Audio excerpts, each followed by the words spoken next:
વાલા મિત્રો, આપ સૌને જય સિયારામ। હું દુષ્યંત પાઠક। તો તુલા રાશિ માટે સપ્ટેમ્બર મહિનો આળસથી દૂર રહેવાનો મહિનો છે। આ મહિનામાં તમે ખૂબ આળસનો અનુભવ કરશો। મારી પ્રાર્થના છે આળસ છોડી દેજો। હું આજની આખી વાત આળસ પર બોલવાનો છું, કારણ કે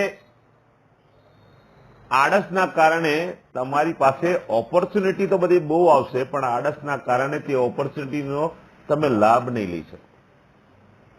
રાત્રે મોડા સુધી જાગશો, પછી પાછા સવારે વહેલા મોડા ઉઠશો અને કામની શરૂઆત મોડી કરશો અથવા નહીં કરો, જેના કારણે તમારા જીવનમાં જે ઓપોર્ચ્યુનિટી સપ્ટેમ્બર મહિનામાં આવવાની છે તેનો લાભ તમને નહીં મળે, તમને નુકસાન થશે।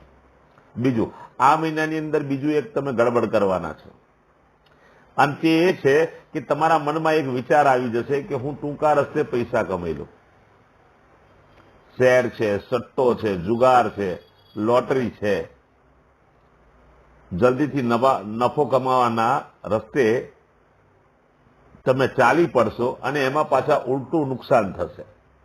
પૈસા તો નહીં કમાઈ શકો, ઉપરથી નુકસાન થશે।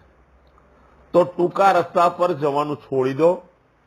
તમને જે ઓપોર્ચ્યુનિટી મળે છે બરાબર મહેનત કરો અને પૈસા સારી રીતે કમાઓ।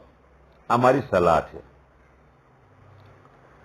કારણ કે તમારી જ રાશિનો સ્વામી શુક્ર સપ્ટેમ્બર મહિનામાં તમને ઘણી તક અપાવવાનો છે, પરંતુ જો તમે આળસ ન છોડી તો આવનારી બધી જ તકો તમને નુકસાન કરશે, ફાયદો નહીં અપાવે।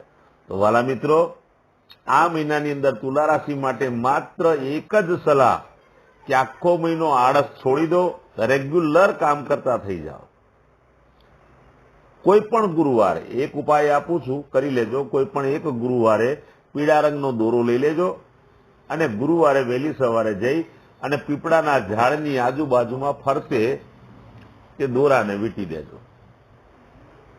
તમારો આખો સપ્ટેમ્બર મહિનો કામ સાથે, સફળતા સાથે, આવક સાથે, આળસ વગર સુંદર રીતે પસાર થશે। તો આળસને બાજુ પર મૂકી દેજો વાલા, અને આ મહિનાની અંદર ખૂબ મહેનત કરજો। જય સિયારામ।